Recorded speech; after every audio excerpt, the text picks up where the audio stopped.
Salut à toi et merci de me retrouver pour cette nouvelle vidéo. Alors elle va concerner un sujet que je me devais d'aborder de toute façon à un moment ou à un autre, donc autant y aller dès maintenant.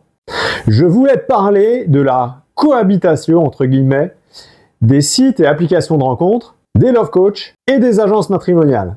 Alors vous remarquez tout de suite que les love coach, je les situe un peu à mi-chemin entre les sites et applis et les agences. Peut-être un peu plus côté agence, parce qu'il y a quand même l'aspect coût, je dirais. Le coût d'un love coach n'est pas négligeable.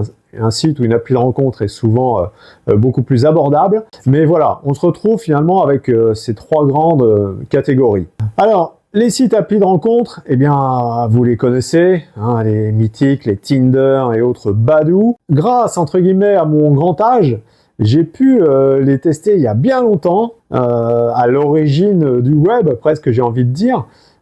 Mythique est sorti au début des années 2000, et je me souviens, je peux l'avouer sans problème, je me souviens avoir testé Mythique aux alentours de 2005-2006, et à cette époque, j'ai envie de dire, ça marchait bien. Alors vous allez me dire, j'étais plus jeune aussi, oui, ça aide. Mais les profils étaient de qualité à l'époque, il y en avait peut-être moins, donc on était peut-être moins difficile aussi, mais en tout cas, pendant les années 2000, on va dire, les sites, je trouvais que ça marchait plutôt pas mal. Après, dans les années 2010, sont arrivées les applications, bien sûr, et notamment Tinder, et là, on a vu quand même, en tout cas moi, j'ai vu que ça commençait un petit peu à se dégrader, on va dire, puisque de plus en plus de profils, de plus en plus de facilité à s'inscrire, de plus en plus de facilité à swiper, comme on dit. Donc voilà, ça a été une évolution. Alors, pas forcément heureuse à mon avis, mais bon, en tout cas, ça a été une évolution. Et au début des années 2020, comme vous le savez, le Covid est arrivé. Et sans le vouloir, il a aussi relancé la donne au niveau des sites et applis de rencontres. Puisqu'à cette époque, il y a eu un petit peu une surconsommation, je dirais, de digital finalement. Et c'est à ce moment-là que les agences matrimoniales et Love Coach aussi probablement sont revenus un peu en force sur le marché, puisque voilà, on avait un peu une saturation du digital et voilà, il se disait que ça marche plus en fait. Globalement, c'était un peu ça l'idée.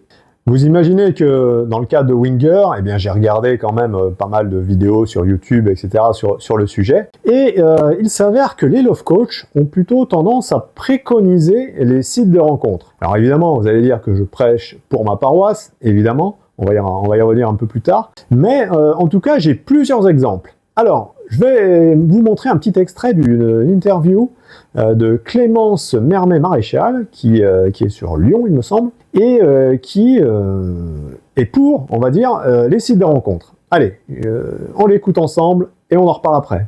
Mais ma question, c'est par rapport aux célibataires, aujourd'hui, comment se rencontrent les gens pour toi? Comment les gens Parce que les méthodes de rencontre ont tellement évolué au fil des années. Pour toi, aujourd'hui, comment se rencontrent réellement les gens? Alors, dans la grande majorité des cas, les gens se rencontrent via les sites de rencontres. Ok. Personnellement, je suis pour les sites. Je trouve que c'est très bien. C'est un point de contact. En général, on trouve sur des sites des personnes qui sont dans la même recherche que nous. Après, tout est possible. On peut rencontrer quelqu'un dans une activité sportive, dans une soirée, un dîner entre amis, sur le lieu de travail. Il y a énormément de couples qui se créent sur le lieu de travail. Mais voilà, moi, dans mon accompagnement, je suis, à un moment donné, obligée de pousser la personne à provoquer des rencontres parce qu'à un moment donné, je ne peux pas apporter que de la théorie. Il faut aussi qu'on passe à la pratique. Mais si je te donne un cas pratique. Oui. Un cas pratique que je ne connais pas, mais oui. je te donne un cas pratique que j'ai en tête. Dis-moi. Une personne n'arrive pas à faire de rencontres après des années de seule. Oui. Je ne vais pas donner de tranche d'âge, mais oui. Elle n'arrive pas à franchir le pas, à rencontrer des personnes. Qu'est-ce que tu lui conseilles? Tu lui conseilles d'aller sur des sites de rencontres, de discuter encore plus avec ses collègues de travail, de sortir avec ses copines. Quel est le premier conseil? Alors, quand c'est une personne donc plutôt introvertie ou qui a cette forme de timidité, enfin qui n'est pas à l'aise pour aller au-devant des autres, je passe par les sites. Parce que les sites, c'est on match avec quelqu'un et l'objectif, on prend un rendez-vous et ensuite, moi, je vais préparer avec mon coaché ou ma coachée ce rendez-vous pour qu'il y ait un bel échange qui se crée. Mais je pense, voilà, quand on est plutôt renfermé et que rencontrer ou aller au-devant des gens, c'est dur, c'est les sites, finalement, qu'il faut utiliser. Ok, donc toi, tu es favorable pour les Oui. sites et les applis. Oui, Et les applis. Tu les accompagnes aussi sur Bien sûr, comment, bien sûr. bien choisir sa Quelle photo de photo? profil. Exactement. La photo, la description. Et surtout, je sais quels sont les travers des sites. Enfin, je Ouais. comprends très bien la mécanique des sites. Et voilà, j'aide la personne finalement à faire le bon profil et à avoir la bonne utilisation des sites. Parce qu'en fait, ceux qui s'usent avec les sites, c'est ceux qui n'en ont pas la bonne utilisation. Donc voilà un premier exemple intéressant. J'ai un autre exemple avec une interview sur Europe 1 de Charles Edmond, qui est un love coach bien connu et très très suivi sur les réseaux. On va l'écouter ensemble et vous allez voir, bien sûr, lui aussi est plutôt pour les sites de rencontres et les applis. Beaucoup de Français et de Françaises sont inscrits sur des sites ou des applis de rencontres. Est-ce que c'est une bonne façon pour trouver l'amour? Est-ce que la séduction y est peut-être différente? C'est quoi les codes qu'il faut avoir? Alors, j'ai environ 1 million d'abonnés sur les réseaux sociaux et je remarque que de plus en plus, les femmes n'ont plus envie d'aller sur les sites de rencontres parce qu'elles estiment qu'il y a énormément d'hommes qui y sont et qui ont des mauvaises intentions, si vous voyez ce que je veux dire. Personnellement, je suis pour, parce que ça reste un moyen comme un autre. Et puis, on l'a vu avec le coronavirus, on était bien content d'avoir des Bien sites sûr. de rencontres à ce moment-là pour au moins avoir un dialogue.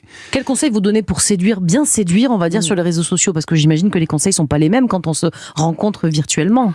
Alors, c'est un tout. Ça commence par mettre une jolie photo de profil où on voit le visage, une jolie description. Pourquoi le visage? Que le visage? Le visage ou le corps un petit peu si on On est a à l'aise envie, avec bien sûr. cela, bien sûr. Non, mais je pensais que vous disiez le visage justement pour être bien sûr que ce soit de l'amour. Ah,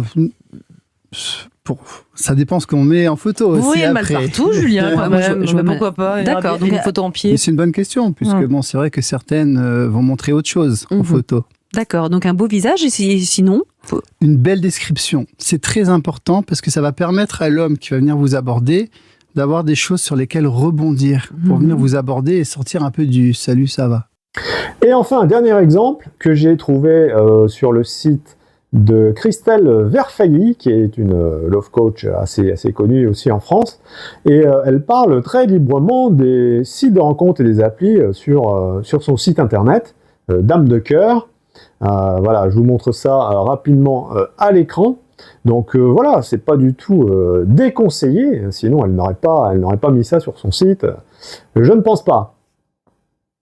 Alors si on veut faire une synthèse de tout ça, on se retrouve bien sûr avec les 3 mondes, je dirais, les sites et les applis de rencontre, les love coach et les agents matrimoniaux. Donc forcément en termes de coût, les sites et applis, a priori, sont les plus abordables. En numéro 2, je pense, vous avez les love coach. Et en numéro 3, les agents matrimoniaux. Mais il n'y a pas de souci, hein, la prestation est relativement chère, mais vous en avez pour votre argent, il y a un suivi beaucoup plus personnalisé. Il n'y a pas de débat là-dessus.